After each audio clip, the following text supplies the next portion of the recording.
If there's any haters in here right now that don't have nobody to hate on, feel free to hate on me. Go on, go and do your job, hater. Go on, go and do your job, hater. Go on, go and do your job, hater. Go on, go and do your job, do your job. Go on, go and do your job, hater.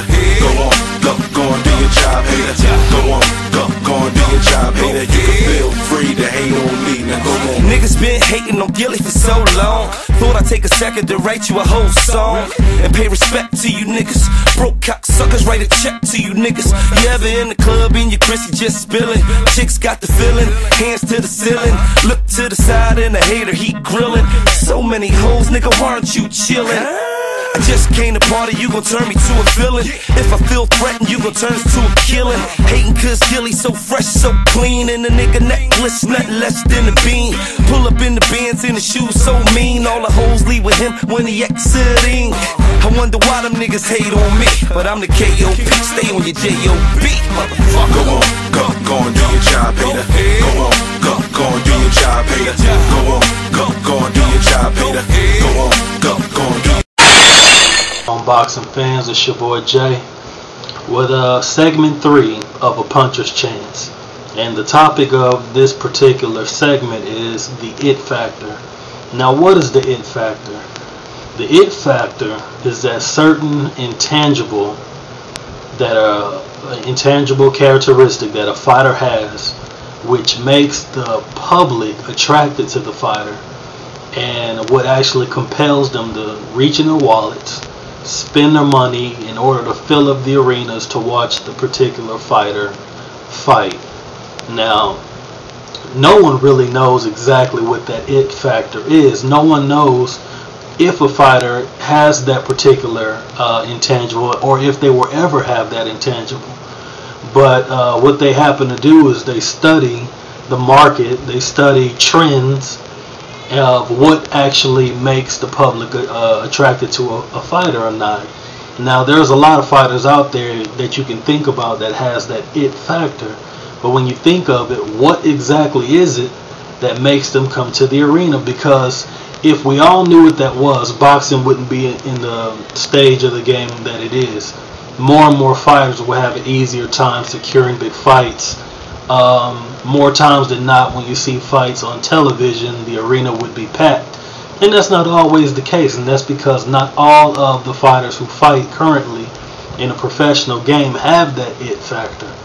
Now, like I said, no one really knows what it is, but when they study it, they see that there are certain trends that develop within the public. I mean, they think you can have that it factor if you have that golden smile, or if you have that Olympic pedigree, because you can always sell a hometown hero to the American public. Knockout artists, that's one feature of having an it factor. But you know what? Not everybody who has that it factor is a knockout artist, so you can't say that is the it factor. Then you have guys who are well educated, and you know they're politically correct when the camera's on. Very nice, approachable gentlemen, jovial, great personalities, well spoken and outspoken. But that's only part of it, because not everybody who has that it factor has those particular characteristics. Now, who are some of the fighters who have the it factor? Well, I could think of many. Oscar De La Hoya had the it factor. I mean, he has been actually, people have actually said that Oscar took part in saving the sport, because he drew so much interest coming out of the Olympics, winning a gold medal. You know, they named him the Golden Boy, because whatever the intangible characteristic that he had, the people loved it. And they were willing to spend top dollar to see him fight, whether it was at the Grand Western Forum, or if it was in Nevada, or at the Staples, you know, where, you know, you see they have that statue outside of him. Let me think of some other guys. Sugar Ray Leonard, he had that it factor in a major way. And these guys aren't knockout artists. I mean, Sugar Ray Leonard had a pretty decent punch, but you wouldn't call him a knockout artist, nor De La Hoya. You know, both those guys are very highly skilled, and they do have the Olympic pedigree and the great smile, but they're not the only ones who have the it factor, because I could think of one off the top. Mike Tyson.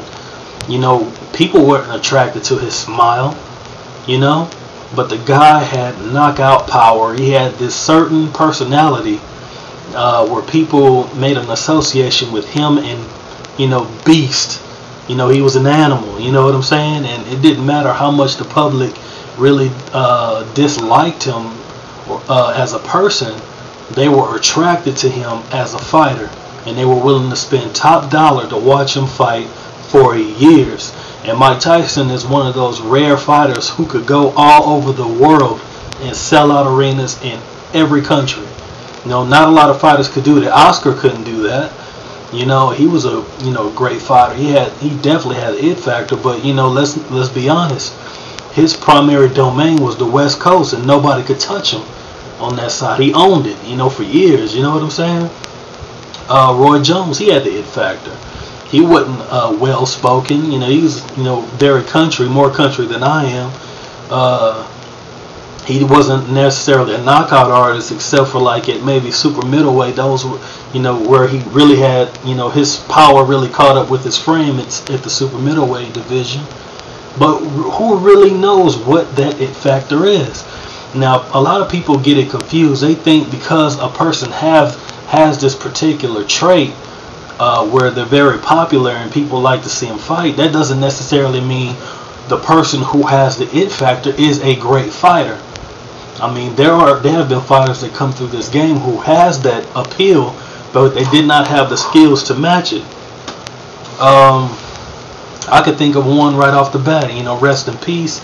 He was a great fighter. You know, they named him with the moniker of the Human Highlight film, and that's the Blood and Guts Warrior, Arturo Gatti. Now, don't get me wrong. He was a good fighter. He wasn't a great fighter. He didn't have the best boxing skill, but he had a chin, he had desire, he had the will, and he had a good punch. But, you know, notice how he had that it factor. The man was popular. He could sell out the boardwalk in Atlantic City at the drop of a hat. It didn't matter who he was fighting. So that lets you know that people who necessarily have the it factor is not necessarily an elite fighter. You know, there's a lot of guys out there who don't have that it factor, can't attract flies to stink, but they are absolutely great fighters. And what's so hard about this particular sport is that there are guys out there who are struggling to be seen on network television. They are deemed of having a non-friendly fighting style, but they are really the real killers of the division. And as I alluded to in another video, they don't have the high-profile promoter. They don't have that special backing for people to move them or move their career. So they basically have to stay in shape. And if they're not in shape, they have to stay with and around their weight, because these are the guys who get opportunities to fight on a large stage on short notice. So these guys continuously are denied a proper training camp because they are told about the particular fight late. And what are you going to do? If you don't know if you're going to fight at all within a year, are you going to really turn down that opportunity to make money and to feed your family if this is your profession? So you're going to take that fight on short notice. You're going to deny yourself that training camp. You're going to deny yourself the time needed to study the footage of the opponent you're going to face, if you even know who you're facing. And let's not be mistaken, you still got to make weight. So, you know, those guys, I want to give a special shout out to those type of fighters who are out there who don't have the it factor, you know, who don't have that special backing to move their careers. And these guys really have, I mean, great talent. And it just really makes me think, if boxing was in a better state, where would these fighters be today? You know? So, the it factor, who really knows what it is? I mean, if I had the answer to that question, I would be a millionaire, because I would be searching for fighters who had that and trying my best to get them guys out there, market those guys, you know? And that's pretty much the question every promoter has to ask when they're in this game, when they're looking for particular fighters with talent. If they're going to be able to have that it factor to draw the fans to the arena to see them fight, will they be able to get the networks to back them? Will they be able to turn this fighter into a great fighter, into an all-time great?